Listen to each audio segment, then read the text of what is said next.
अगर आपको फोकस करना है तो पहले डी फोकस होना सीख लीजिए। सबसे बड़ी समस्या है कि हम डी फोकस करना नहीं जानते। अगर आपको किसी बर्तन में दूध भरना है, एक सीमा तक भर जाएगा, लेकिन जब तक खाली नहीं करोगे तो नया तो आएगा नहीं उसमें। आपको अंदर से कुछ खाली करने का सीखना चाहिए। डी फोकस करना बहुत जरूरी होता है। आप देखिए, फोकस करके रहोगे तो आपके चेहरे पर भी तनाव नजर आएगा। आपने देखा होगा, मेरे कुछ साथी मुझे बहुत बार कहते हैं कि मोदी जी, आप जब टीवी में देखते थे गंभीर क्यों दिखते हो? आपकी भी शिकायत होगी ना। मेरा वो नेचर नहीं है, लेकिन जब मैं बिना काम बैठा हूं, किसी समारोह में बैठा हूं, मंच पे बैठा हूं, तो एकदम सोचने में चला जाता हूं, तो मेरा चेहरा वगैरह फिर उसी में उलझ जाता है। तो मेरे फेशियल एक्सप्रेशन वगैरह सब देखने वालों को, यार टीवी बंद करो, ऐसे ही लगता होगा यार ये मोदी आ गया। क्यों? क्योंकि उस समय मैं डिफोकस नहीं करता। लेकिन उसी समय मंच पर बगल वाले से थोड़ी बात करता हूं तो एकदम से आप देखते होंगे मुझे रिलैक्स महसूस करते होंगे आप। तो मैं जैसे ही डिफोकस होता हूं, सब कुछ सरल हो जाता है। और इसलिए 24 घंटे एग्जाम, कैरियर, परीक्षा, ये जो शब्द है ना जी, suggestions, sure suggestions, laboratory, practical, न जाने क्या क्या शब्दों। अगर आपका कोई आज के युग के जमाने में अगर डिसेक्शन किया जाए तो यही शब्द भम भम भम करके निकलेंगे, क्योंकि यही शब्द भरे पड़े हुए हैं। कभी उन शब्दों के बाहर भी एक दुनिया होती है।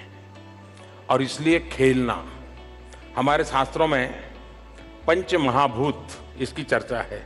पता है पंच महाभूत है? पृथ्वी, आकाश, जल, वायु, है, अग्नि, है ना? आपने कभी मार्क किया है दुनिया में कितनी बड़ी बड़ी कंपनियां बहुत बहुत सी ब्रांड बेचती होगी कि ये स्प्रे लगाओ तो फ्रेश हो जाओगे, टिकना करोगे तो फ्रेश हो जाओगे। लेकिन आप कितने ही थक करके आए हैं, ऐसे ही मुंह धो देते पानी से, फ्रेश हो जाते कि नहीं है? आप कहीं ऐसा अनईजी फील करते हैं, खिड़की खोल करके यूं मुंह कर देते हैं, फ्रेश होते कि नहीं होते हैं? मनुष्य की रचना ऐसी है शरीर की, जब भी इन पंच महाभूत के संपर्क में आता है, उसके अंदर एक नई ऊर्जा आ जाती है। और इसलिए हमने प्रयत्न पूर्वक इन पंच महाभूतों से संपर्क बनाए रखना चाहिए। कभी खुले पैर से मिट्टी में दौड़ने का आनंद तो लीजिए।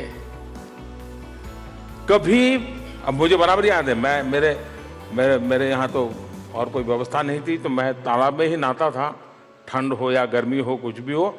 लेकिन मैं एग्जाम के दिनों में भी मेरे गांव के तालाब में रेगुलर जाता था।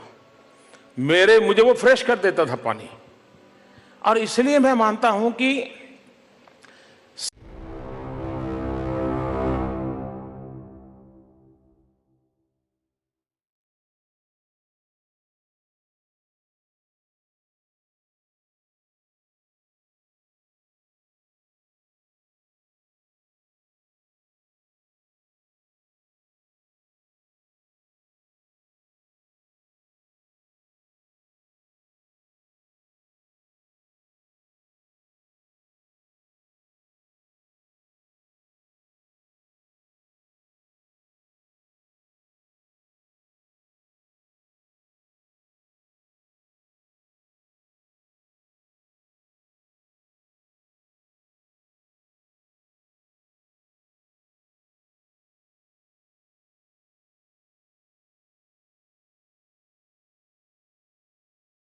सारी